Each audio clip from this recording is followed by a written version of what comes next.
David Milne loves the view of the North Sea from his home high above the roiling surf, but he finds his eye often falling onto the golf course next door and, when it does, on the tiny figures below. He counts the people coming off the buses in the parking lot and the people swinging at the first tee and the 10th tee, and he counts the people walking the fairways, and after all this counting he's convinced of something that must be satisfying given his tussles with the owner, Donald Trump.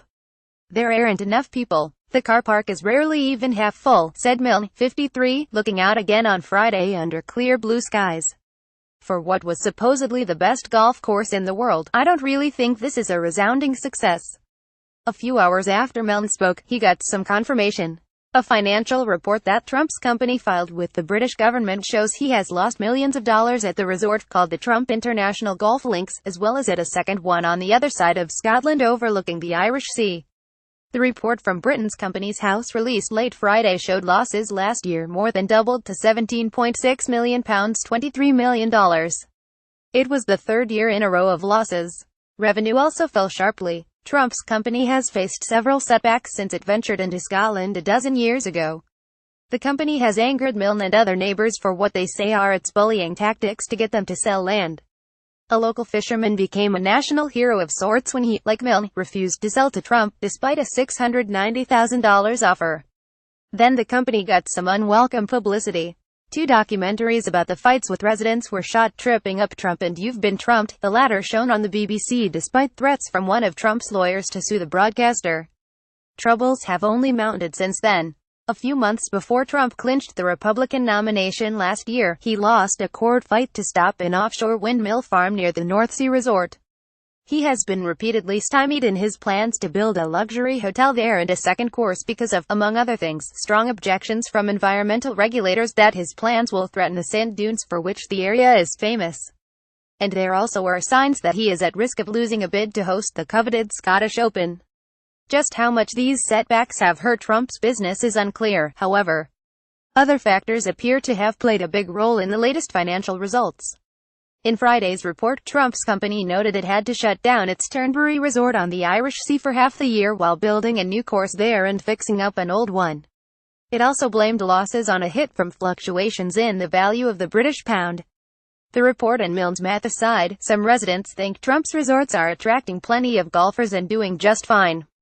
In fact, whatever troubles Trump has encountered appear to only have helped business in the North Sea area. He has only 16 rooms for overnight guests at his resort there, leaving other hotels to pick up the slack.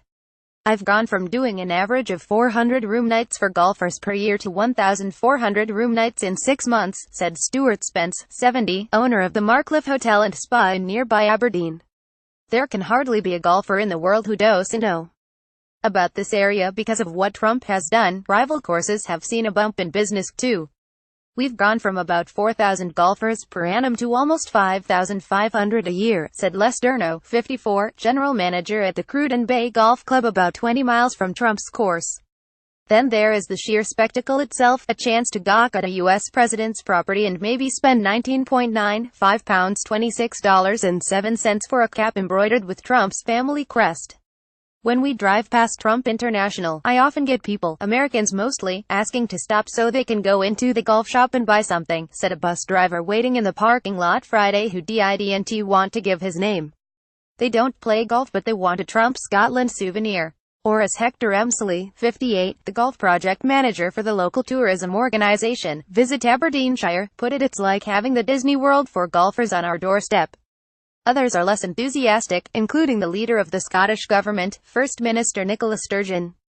Shortly before Trump visited his North Sea resort in June last year, and Milne ran a Mexican flag up a pole in protest against his immigration policies, Sturgeon stripped Trump of his title as business ambassador for Scotland.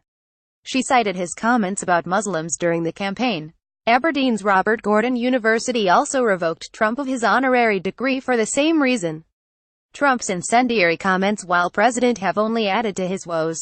A corporate watchdog group started an online petition to stop Trump's development plan at his resort. The group, Sumo Office, seized on Trump's reaction to the violence in Charlottesville, Virginia, arguing that his rhetoric has bolstered white supremacists across the globe.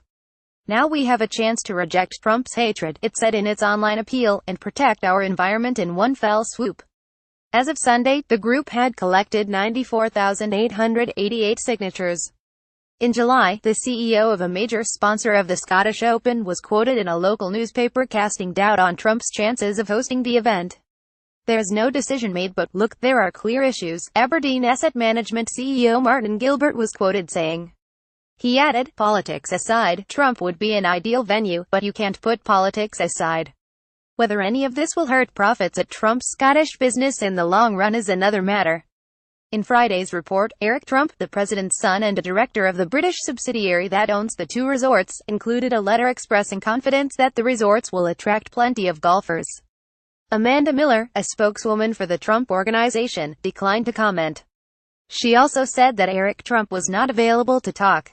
Trump handed over management of his company to Eric and his other adult son, Donald Jr., before becoming president, but he still retains a financial interest in it.